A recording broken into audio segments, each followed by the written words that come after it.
सोना के चके हे बागड़ाए देहो निसंत भैया खेलब गए भैया पूर्णिमा नकरा तीकी खेलब गए सोना के चके बागड़ाए देहो अर्नब भैया खेलब गए भैया चंद्र साड़ी राती की खेलब गए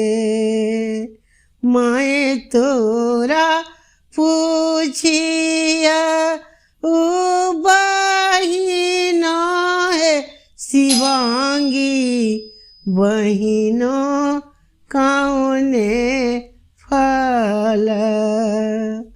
मैं तोरा पूछिया ओ बहिनो से आराध्या बहिनो कौने फल हे कौने फल हो हे की शाम खेली सोना के चके हे बागड़ाए देहो अभिनव भैया खेलब गए भैया चंद्र साड़ी राम तीकी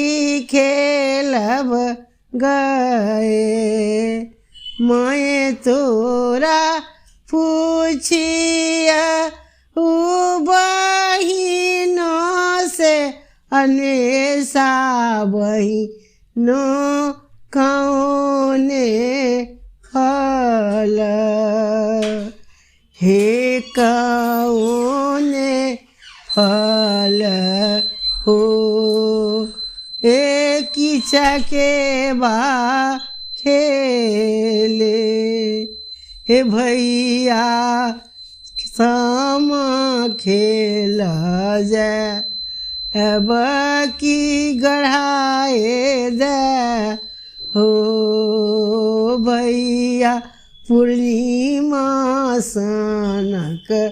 राती की खेलब गए अपना ले